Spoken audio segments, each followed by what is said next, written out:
Welcome back, Resource Gang, to another episode of Sitting at the Table with the Bishop, guys. And today at the table, I have two of my fellow co-workers, guys, who are currently working for PAM, and they're going to talk about their experiences and what led them to make their decision to come to PAM. Guys, listen, I am bringing you real people, people that are really out here doing it, so you have a clear idea of what's going on when it comes down to trucking and working for PAM Transport, guys. Let's get into it.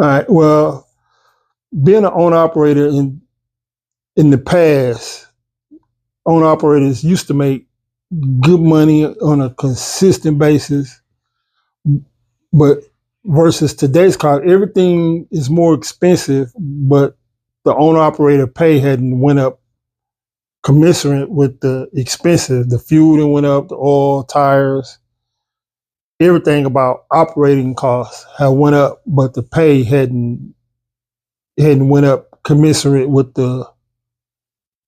everything else.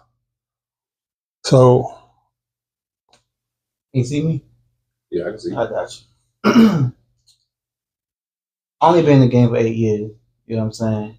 Being an owner operator, maybe 3 out of 8 years, but only owner operator for PAM for 3 months. So a lot has been changing. I feel like being an owner operator now,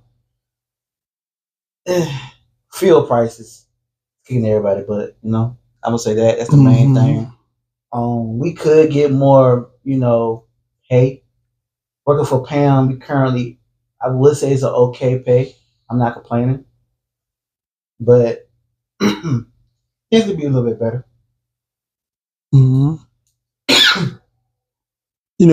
just going back to that, when you was talking about the fuel, but everything on went up. Like I was just a few years ago, I was I had my own authority, and for for a steel tire back then you paid $350 for a steel tire. Now a steel tire is $700. Like it's literally doubled within the last since COVID. In the last 4 years, the price of a steel tire has doubled. And what you used to get drive tires for has also increased dramatically. So, how do you feel about the money then compared to now? Like, what's the difference between the money then compared to now? Yeah, like you don't generate the same amount of money. You generate the same amount of money, just everything else costs more. You know, so the pay for owner operators, not just with PAM, but just in general, with owner operators across the board, whether you're an independent operator or you leased on to a company or whatever, just hadn't increased with our expenses. So, what was your experience when you were your own operator? Well, first of all, how long have you been driving? Shit. Since 1990. So, what was your experience when you was an owner operator? So, was you like an owner operator that ran under somebody? Did you have your own authority? Like, what was your I didn't. what was your niche? I didn't do both. I was an owner operator for flatbed and tanker company, and then I had my own authority from 2016 to 2024, to October 2024. So, I don't know if you can, but an estimate on the difference in the pay when you had your own authority versus when you did yearly, what you take home. So uh,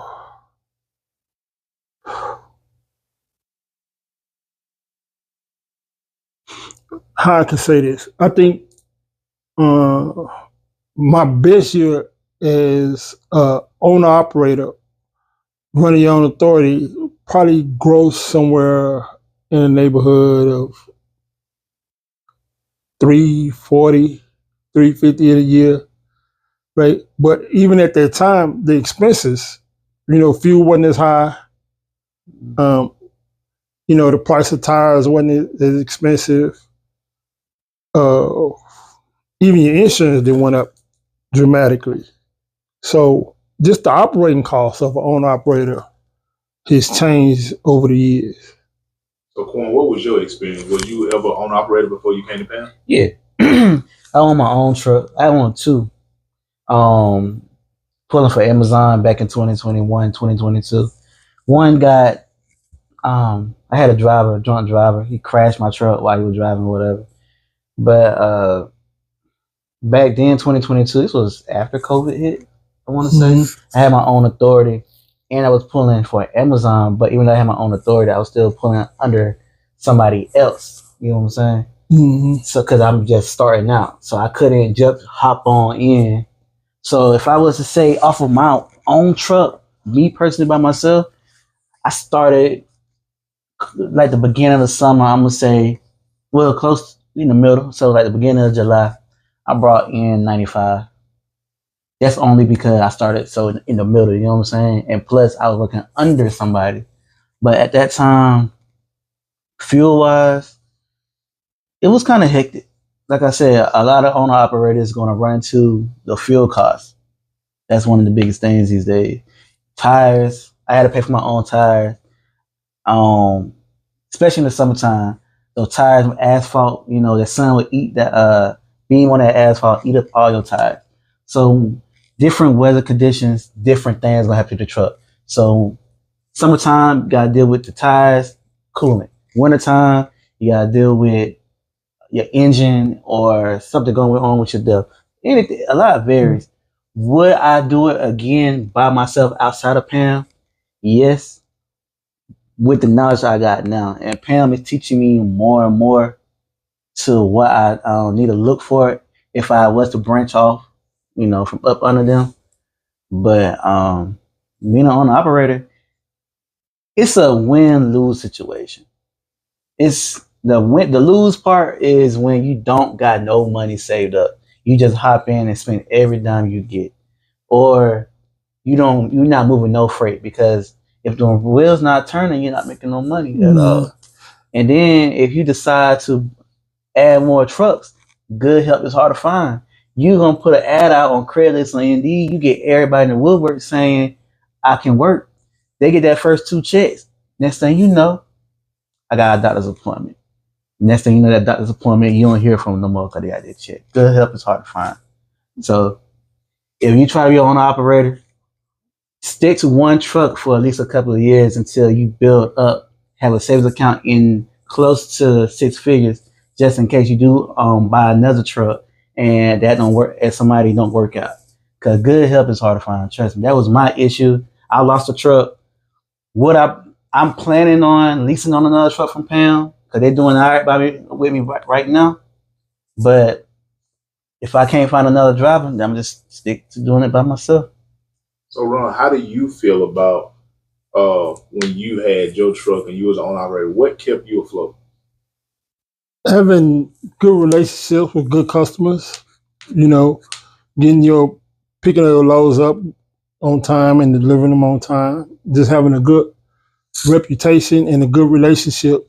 I think that's key to any business, right? If you give because what we provide is a service, right? So when you provide a good service, people give you repeat business. But if you don't provide a good service, then they're not.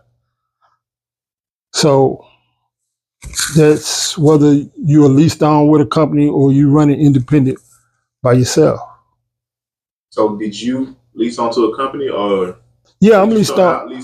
So when you first started driving trucks, when you became an owner operator, did you lease onto a company right away? or did you just jump out the gate with your own authority, own truck, and went for it? No. I leased on a company quite a few times before I found a good company to lease on to, and once I did, and I started seeing the the labor of my hard work, then I was able to branch off from there and I was gaining knowledge too while I was working I was hauling tankers back in the day for Coal City Cobb. And then I was able to branch off and get my own authority after that. So let me ask you this. When you jumped out there and you first become owner operator, the first thing they tell you is you got to be on the road, 2 months, 3 months before you can start seeing the money add up. So I'm going to ask you first, Quan, when you first jumped out there, how long did you stay on the road before you actually was able to see the money adding up? And how long did you stay and when did you go home for, take a break? As an owner operator, you can actually, ride through your city instead of taking full home time. You might get stopped for the weekend just because some of the shippers or receivers is closed on the weekend. So stopping and taking a full maybe a week or two off, I was running about 4 months. So I started seeing some money just about, because I didn't buy a truck straight out. I put money down. And one thing about putting money down on a truck, it depends who you go to. You can do not go to no place just like they're selling lemons. You need to go to companies like, I went to Penske, because they got good deals and whatnot, maintenance special. So like if my truck was a breakdown, they'll send me a loaner truck. I might be on the side of the road. They might give me a loaner truck, and until my truck is fixed, I use that. I was spending $2,800 a month on that. So, and I was doing drop and hook for Amazon. So my money came back pretty fast. But yeah, so about 4 months until I came back home. So yeah. What about you, Ron? Well, but you was leased on running up under somebody else's authority, right? Yeah. But I bought the truck from Penske. Yeah, but when you say leased on, it's like, you bring your truck to them and you run it up under their authority. Yeah. But see, I was running up under my own authority. So when you start out like that and you booking your own loads, you independent, then you start off slow, and every 30 days, because there'll be some carriers that just ain't gonna mess with you. Because you're brand new. And then I think in every 30 days, you'll find another group of carriers that you can sign on to. Well, I say carriers, brokers. What load board were you going to? I used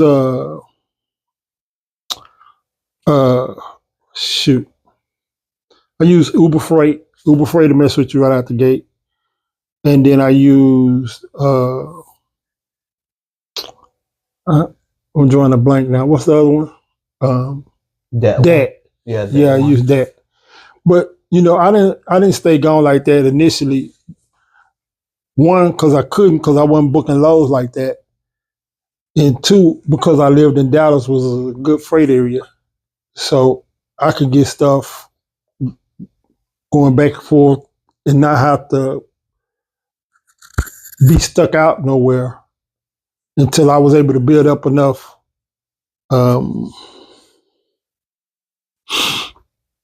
enough time to where I could book loads and not have to worry about if I could find a load, because I had a bunch of brokers that I could find loads with. Because if you go from Dallas to Chicago in that first couple of months and you only got 2 or 3 brokers that is really messing with you like that, then your load opportunities is going to be limited.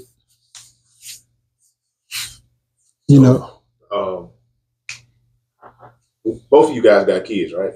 Yeah. So how was that leaving home, being away from the kids?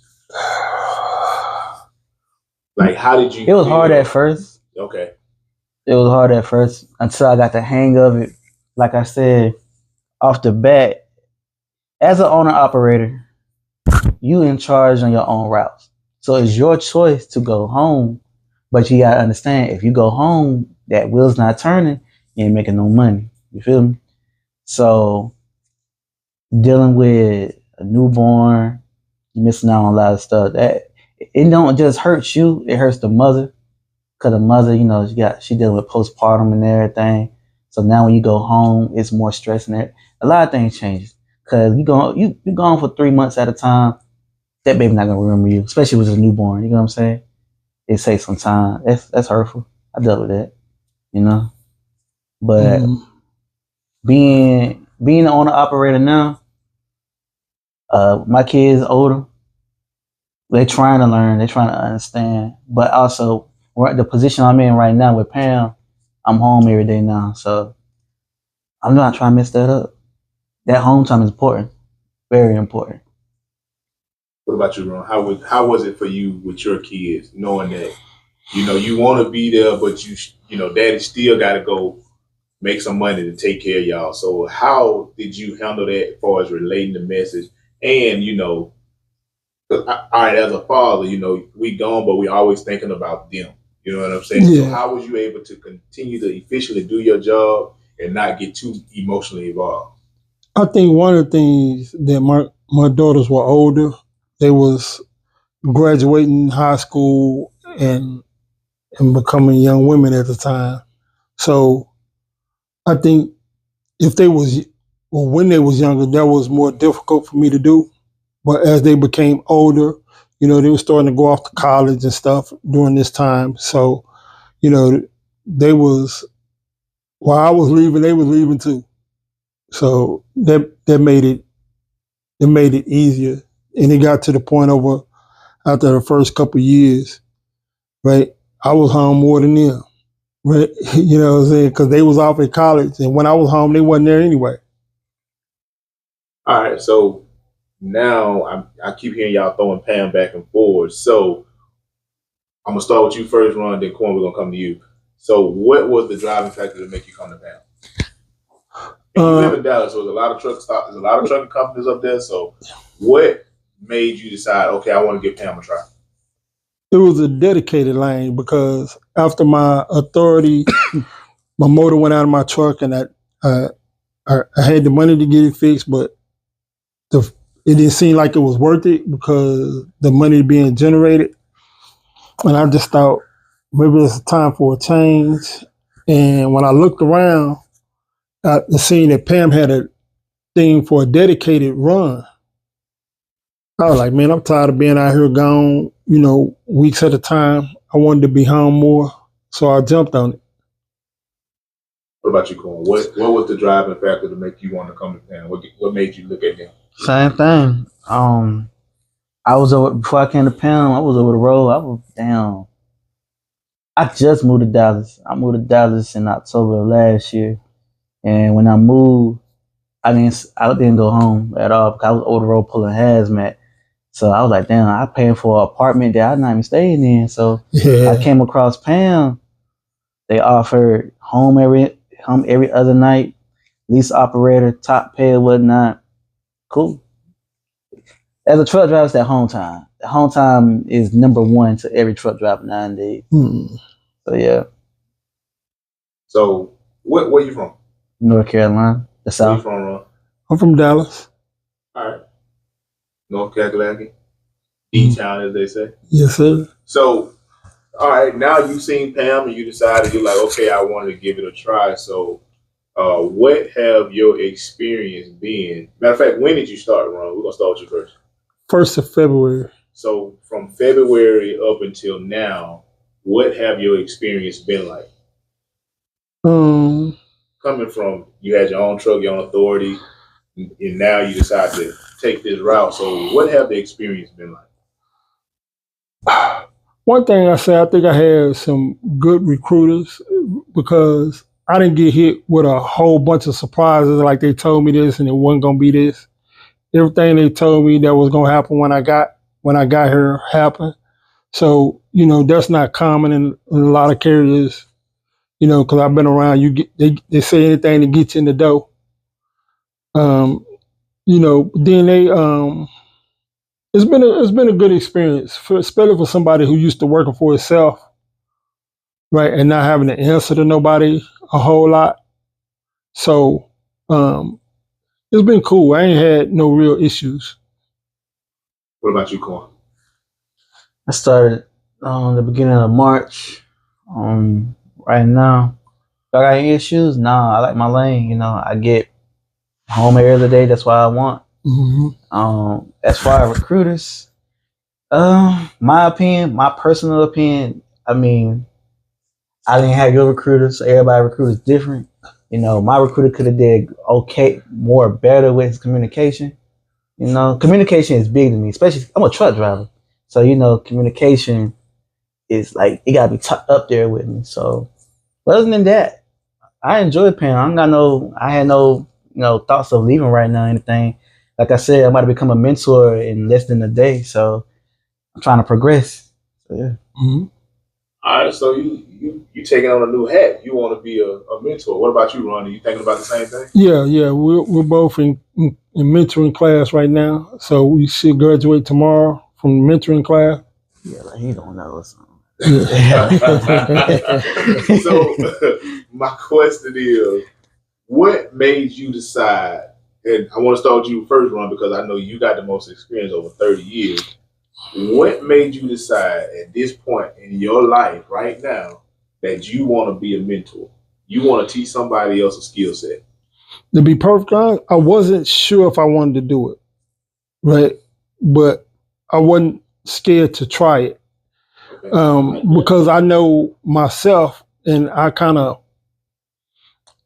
had, as much as I've been driving, I have never teamed with nobody. Right. So I thought that was my biggest concern, is having somebody else in the truck with me, and maybe a clash of or how other people live versus how I like to have my stuff. So that was my biggest concern. It wasn't even my biggest concern wasn't even about whether or not I could teach, or it was just that clash of having somebody else in your space. What about you, Corn? What was your why? Being honest with you, the money. Gotta be honest. The money. That's the first reason. Second reason is because I did mentor before for McLean and JB Hunt. So the pros of doing that is seeing somebody take what they learn from you and progress it. I like that. All right, I'm doing a good job then. Cons is, to me, a lot of people are not teachable. Well, if you're a good mentor, everybody can be, but at the same time, I'm not gonna say teachable, tolerable, because I'm not used to teams like Ron is. Well, like he said, I'm a solo driver, so now I gotta deal with somebody else in my space. I mean, like I said, I trained before, but it was a daily route. Now, since I got a dedicated run, and I was home every other day, I'm about to be home every day. So this should be easy. As long as me and this person don't clash, everything should be fine. Take every day one step at a time. We got 18 days on the truck together. 18 days. That's not long. And we're not even going to be on the truck for a full day. Just 12, 13 hours a day. That's it. So I'm ready to experience it. Man, got one time. Same. So, of course, we've all been in this training class, this new program they're rolling out.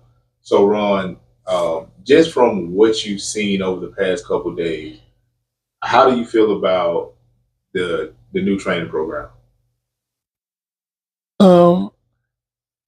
The training program, I like the training program. I got some, because it got me to think about some of the things that I do and see on an everyday basis.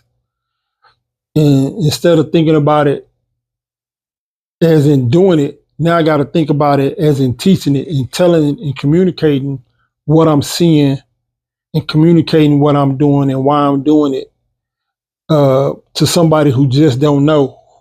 Because when you get somebody in your truck, you don't know what you don't know what they know. So you have to explain everything to them. Simple things as fueling, the difference between the fuel tank and the def tank, because you don't know what they know. So you have to start literally as if you're teaching a baby from scratch, like they don't know anything. And you just explain everything to them. What about you, Corn? How you feel? I'm from the other side of the world, North Carolina, you know. So we do.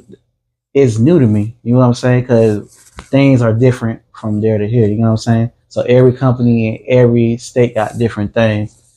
I learned a lot of new things, and I got 8 years, so you know I'm still learning other stuff. Basically, more things under the hood pre-trip, uh, new ways to do a 45 if needed. Um, a lot of things inside the class I learned that I really didn't know, but it's been very educational. I paid attention. Some things I can really use and to give to my trainee. So it was decent. So, guys, as we're gonna wrap this up, if you had any advice to give to somebody who's thinking about being a truck driver, if they already a truck driver, it's a two-part question, and thinking about uh, being a owner operator, what would it be? So, what you run? You're talking about somebody that's coming into being a truck driver? Yeah. And would you recommend them to go to PAM school, knowing what you've seen over the past couple of days? Yeah, because like when I learned so long ago, it wasn't no school. I worked for a company called Merchant. I worked on the dock. They were like, when you get through working, if you want to learn how to drive a truck, there's a truck out there. You can drive around the yard and practice. And when you think you're ready, right, we have somebody come out and evaluate you, and then you can go get down and get your license. So literally, how I learned how to drive a truck was by driving a truck. So having somebody to walk you through it and tell you what you're doing wrong and not having to figure everything out for yourself, that's a good thing, right? Because particularly the way things are now, the roads are a lot more congested. You know, when you could actually hurt somebody or hurt yourself, right, by getting out there and figuring things out like they did in the 90s, right? So, yeah, I will recommend PAM School. Right? I think they have they focus a lot on safety and doing things uh, that will teach you the right way, so you don't pick up a lot of bad habits that you don't have to correct later. What's your question? So, what would be your advice to somebody thinking about becoming a CDL driver, and what would be your advice on if they decide they want to be a owner operator? Take your time, patience. Don't as soon as you get your CDLs, don't try to hop in being a lease operator, because some companies will uh convince you to be a lease operator. So if you just come in off the gate, say from a factory or fast food, you know, uh, go to trucking school, go to PAM trucking school. They're pretty decent, you know. They will teach you the fundamentals of what you need to know, but take your time for real, because you driving an 80,000 pound bomb. You don't want to be out there messing up nothing and risking your life. So we all got to get home. So yeah. Ron, you want to add to that? No, I had nothing. I think you said it all, right? Really. Oh, well, there it is, guys. Until next time.